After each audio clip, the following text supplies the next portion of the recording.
అంటే మీరు వారు మొదటిసారి మిమ్మల్ని కలిసినప్పుడు ఏం తెలుసుకుందాం అని అంటే సత్యం తెలుసుకుందామని, అసలైన సత్యం తెలుసుకుందాం అంటారు కదా. అంటే ఏంటి గురుగారు ఈ అసలైన సత్యం అనేది? అసలు ఏంటి మీరు తెలుసుకున్నది? సత్యమే పరమాత్మ. సింపుల్గా చెప్పాలంటే సాధారణంగా సత్యము అంటే పరమాత్మ. ఎందుకంటే పరమాత్మ సత్యం కాబట్టి. సత్యం లేనిదే పరమాత్మ లేడు. ప్రతిదానికి సత్యం. సత్యం అంటే వాక్ సత్యం అని కాదు, మన వాడుకలో ఉన్న వాక్ సత్యం కాదు. సత్యము అంటే ప్రతి కార్యానికి ఒక కారణం ఉంటుంది. కార్యకారణ సంబంధం ఉంటుంది. కారణం లేకుండా కార్యం జరగదు. కార్యంకి వెనకాతల కారణం ఉండక తప్పదు. వీటి రెండింటిని విశ్లేషణ చేసుకుంటూ పోతే దాని వెనకాతల ఉన్న సత్యం తెలుస్తుంది. అందుకోసమే చాలామందికి సింపుల్గా చెప్పాలంటే వ్యాసులు వారు భాగవతాన్ని రాశారు, వ్యాసులు వారు భారతాన్ని రాశారు, అందులో భగవద్గీతను చూడ్చారు. యుద్ధానికి ముందు, యుద్ధం అయిన తర్వాత విష్ణు సహస్రనామ స్తోత్రాన్ని భీష్ముడి చేత చెప్పించాడు. తానే స్వయంగా భగవద్గీత చెప్పిన జగద్గురువు భీష్ముడి చేత విష్ణు సహస్రనామ తన సమక్షంలో కృష్ణుడు పాండవులు ఉంటుండగా భీష్ముడు చెప్పడం జరిగింది, కృష్ణుడు ఎదురుగానే. సో అక్కడ కృష్ణుడు ఉన్నాడు గీత, ఇక్కడ కృష్ణుడు ఉన్నాడు విష్ణు సహస్రనామంలో. సో అలాగ రాసిన వ్యాసుడు బ్రహ్మసూత్ర భాష్యాలు రాశాడు. బ్రహ్మసూత్రాలు భాష్యాలు రాసిన వ్యాసుడు పురాణాలు కూడా రచించాడు. అష్టాదశ పురాణాలు చాలా కన్ఫ్యూజింగ్ సబ్జెక్టు పురాణాలు. ఎవడు ఇష్టం వచ్చినట్టు దాన్ని వాడుకోవచ్చు, అన్వయించుకోవచ్చు, కొన్ని యాడ్ చేయొచ్చు, కొన్ని తీసివచ్చు, ఏమైనా చెప్పచ్చు. ప్రజలు కూడా నమ్ముతారు, బాగుంటుంది, కథలాగా ఉంటుంది కాబట్టి. తర్వాత మర్చిపోతారు, అది వేరే విషయం. విన్నంత వరకు జ్ఞాపకం ఉంటుంది. ఆ మన్నాడు ఏం జరిగిందని చెప్పరు. వీడి తమ్ముడు వాడు తమ్ముడు వీడిని. సో ఇవన్నీ బాగానే ఉంటుంది. కానీ వీటన్నిటికీ పురాణాలు కావచ్చు, ఇతిహాసాలు కావచ్చు, రామాయణ మహాకావ్యాలు కావచ్చు, భగవద్గీత కావచ్చు, బ్రహ్మసూత్ర భాష్యాలు కావచ్చు, వీటి వెనక అందరూ వినడమే తప్ప వీటి వెనకాతలున్న సత్యాన్ని గ్రహించలేక ప్రతి దాని వెనకాల సత్యము లేనిదే జడము లేదు, జీవము లేదు. ప్రతి జడ పదార్థాన్ని వెనకాతల చైతన్యం ఉంటుంది, ప్రతి జీవ పదార్థం వెనకాతల ఆత్మ ఉంటుంది. జడ పదార్థం లేనిదే జీవ పదార్థం లేదు. మన అందరూ కూడా బతుకుతున్న జడ పదార్థాల మీదే. ఒక రకంగా చెప్పాలంటే బియ్యము, ధాన్యము, ఆకుకూరలు ఇవన్నీ కూడా. కానీ వాటిలో చైతన్యం ఉంది, దానివల్ల బతుకుతున్నాం. మానవుడు వాడని వస్తువు అంటే అన్ని జడ పదార్థాన్ని వాడుతున్నాడు. ఇనుము, ఉక్కు, నికిలు అన్ని భూమి నుంచి వస్తున్నాయి. పెట్రోలు, డీజిల్ అన్నీ కూడా. సో వాటిలో చైతన్యం ఉంది కాబట్టి. సో అలాగే జీవులలో ఉన్న చైతన్యాన్ని ఆత్మ అంటారు. ఇవి రెండింటికి మధ్యన అవినాభావ సంబంధం ఉంది. ఆ అవినాభావ సంబంధమే సత్యం. సో కార్య కారణ సంబంధాన్ని రెండింటినీ కలిపేది సత్యం. సత్యం వద ధర్మంచర వేదములు. ఓకే, సత్యం జ్ఞానం అనంతం బ్రహ్మ ఉపనిషత్తులు. సత్యమే చుక్కాని బ్రహ్మసూత్రములు. సత్యమే నన్ను ఇంత వాడిని చేసింది జొరాస్ట్రియన్. ఏకం సత్ విప్రా బహుదా వదంతి. ఉన్నది ఒకటే సత్యం, పండితులు నానా రకాలుగా చెప్తారు. శంకరాచార్యులు నిష్కామ కర్మకి మూలం సత్యం. రామానుజాచార్యులు నారాయణ మంత్రాన్ని అందరిని పిలిచి మరీ చెప్పేశాడు. గురువుగారు వద్దంటున్నా సరే, నీ తల 1000 ముక్కలు అయిపోతుంది, ఎవరికి చెప్పొద్దు, నీకు ఒక్కడికి చెప్తున్నా, దానివల్ల నువ్వు మోక్షం పొందుతావు. ఈయన తినకుండా నేను ఒక్కడనే మోక్షం పొందడం ఏంటి, బయటకు వచ్చి ఆలోచించాడు. ఈ మంత్రానికి ఎంత శక్తి, ఓం నమో నారాయణకి ఎంత శక్తి ఉంటే నేను ఒక్కడనే దాన్ని చెప్పించి నేను మోక్షాన్ని పొందడం ఏంటి, హాస్యాస్పదంగా ఉంది, అందరూ పొందొచ్చు కదా అని చెప్పి అందరికీ అందించేశాడు ఓం నమో నారాయణ. ఎందుకు అందించకూడదు? గురువుగారికి ఆయనకు గొడవ కూడా జరిగింది, బహిష్కరించేశారు కూడా, ఆయన పక్కన పెట్టేశారు. అంతే, నిష్కామ కర్మ అందరూ పొందాలి. ఆనందాన్ని నేను ఒక్కడిని అనుభవించడం కాదు, అందుకు తనకు సంపాదించిన జ్ఞానాన్ని 10 మందికి పంచి. సో భగవంతుడికి నాకు ఉన్న సంబంధము సత్యమే. మధ్వాచార్యులు వారు ద్వైతం, ఈయన విశిష్టాద్వైతం, ఆయన అద్వైతం. నా పుట్టుక కారణం సత్యమే సుమి. Muhammad prophet, peace be upon him, Muhammad ప్రవక్త. నాకు నా తండ్రికి ఉన్న సంబంధం సత్యమే, జీసస్ క్రైస్ట్. అహింసకి మూల కారణం, మూల బీజం సత్యమే, మహావీర జైనుడు. ఇలాగా ఎంతోమంది సత్యం గురించి చిన్న చిన్న వాక్యాలతో సులువుగా మనకు అందించారు. ఏ గురువు మాట్లాడినా సత్యం గురించి మాట్లాడారు. సత్యమే మూల కారణం.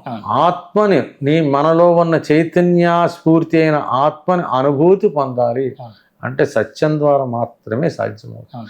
మనసును మచ్చిక చేసుకోవాలంటే సత్యము ద్వారానే కుదురుతుంది. అందుకోసం చెప్తాను, మనస్సుని చంపేయండి, నరికేయండి, మనస్సు లేని స్థితికి వెళ్ళిపోండి. చాలామంది అదే అసలైన ధ్యానం అని చెప్తుంటారు.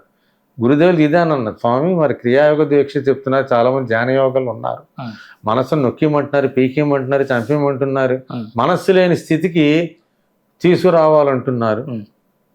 ఆయన ఎంత గట్టిగా నవ్వారంటే చాలా గట్టిగా నవ్వారు. ఆత్రేయ, మనస్సు దానికంటూ పని ఉంది.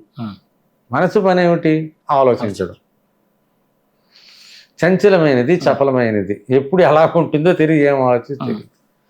దాన్ని చంపేయడం, పీకేయడం, నొక్కేయడం కుదరదు, ఇంపాసిబుల్. అది ఇంపాసిబుల్. దాన్ని మచ్చిక చేసుకోవాలి. అది చెప్పినట్టు మనం ఆడుకోవాలి, మనం చెప్పినట్టు ఆడాలి. అటువంటి మనస్సు, బుద్ధి, అహంకారము కూడా ఆత్మ నుంచే వచ్చాయి. వీటన్నిటికీ చైతన్యాన్ని ఇస్తున్నది ఆత్మ, ఆత్మశక్తి. అది ఉన్నంతసేపు శివం, అది పోతే శవం. సో వీటి మూడిటికి కూడా చైతన్యాన్ని ప్రసాదిస్తున్నది ఆత్మశక్తి. మనస్సు దేనివైపు అయితే పదే పదే పరిగెడుతూ ఉంటుందో అదే ఆత్మ. మనస్సు ఎప్పుడూ కూడా ఆత్మని చేరుకోవాలన్న ప్రయత్నంలోనే ఉంటుంది. 2, నాకు భగవద్ దర్శనం అయింది, నాకు గురు దర్శనం అయింది అని చాలామంది చెప్తూ ఉంటారు. ఆ అనుభూతి పొందేది మనస్సే. ఇప్పుడు మనస్సుని చంపేసాం అనుకోండి, ఆలోచనారహిత స్థితికి తీసుకొచ్చాం అనుకోండి, మరి నిజంగా భగవంతుడు ప్రత్యక్షమైన, గురువు ప్రత్యక్షమైన అనుభూతి పొందాల్సింది ఎవరు? మనస్సే. మనస్సు లేనిదే పరమాత్మ యొక్క అనుభూతి కుదరదు. అందుకోసం చాలా ఉంటుంది. దాన్ని ఏం చేయాలంటే అది ఆలోచించుకోనండి, పర్వాలేదు, దానికి ఒక పని అప్పచెప్పాలి. అంటే నువ్వు ఇన్నాళ్ళు నువ్వు ధ్యానిస్తున్న ప్రాపంచిక వస్తువులని, మనసు ఇన్నాళ్ళు ధ్యానిస్తున్న ప్రాపంచిక వస్తువుల పైన నుంచి దృష్టి మరల్చి ఆధ్యాత్మికంగా ఆలోచించేటట్టు దానికి చిన్న ట్రైనింగ్ ఇచ్చి మచ్చి చేసుకో. అప్పుడు ఇన్నాళ్ళు బయట ఆలోచించడం దాని పని, ఇన్నాళ్ళు ఇది ఆలోచిస్తున్నది, ఇప్పుడు దానికి ఏమి ఇచ్చాం మనం? ఇది ఇచ్చాం, దీని గురించి ఆలోచిస్తూ ఉంటుంది. అప్పుడు మనసు కొంచెం పలచబడుతుంది. మనస్సు నువ్వేం గొప్పతనం అనుకోవద్దు, నిన్ను నడిపేది ఆత్మశక్తే అని చెప్పి మనసుకు ఒక్కసారి మనం చెప్పాం అనుకోండి, అమ్మ ఇంతేనా, ఇంతే వీకా, ఇంతేనా అని చెప్పి మనసు ఎప్పుడైతే భావనలోకి వచ్చిందో కొంచెం వీక్ అవుతుంది. ఇప్పుడు జరుగుతున్న యుద్ధంలాగే అన్ని కొట్టేసాను, ఈయన కొట్టేసాను అన్ని అమెరికా అంటున్నా, ఇరాన్ వాడు వదలట్లేదు. ఇప్పుడు యుద్ధం ఆపడం ఎలాగో ట్రంప్కి అర్థం కావట్లేదు. ఏ రకంగా ఆపుతామంటే, ఆపుదామంటే ఓడిపోయామంటారు, ముందుకు వెళదామంటే చాలా ప్రాబ్లమ్స్ ఉన్నాయి. అలాగే ఉంటుంది. ఒక లెవెల్కి వెళ్ళిన తర్వాత బయటికి రాయడం, ముందుకు వెళ్ళడం. సో ఇటువంటి పరిస్థితుల్లోనే అందుకో మనస్సు చెప్పాలి, అంత చీనేం లేదు నీకు, నిన్ను నడిపించేది ఒకటి ఉంది అంతే తప్ప ఇంకేం లేదు, నీ పని ఏదో నువ్వు చూసుకో, ఇన్నాడు దీన్ని ధ్యానిస్తున్నా అదే ఆలోచన దీన్ని ధ్యానిస్తున్నా, అంతమించి ఆ రకంగా ట్రైనింగ్ ఇస్తే మనస్సు కొద్దిగా పలచబడుతుంది, వింటుంది.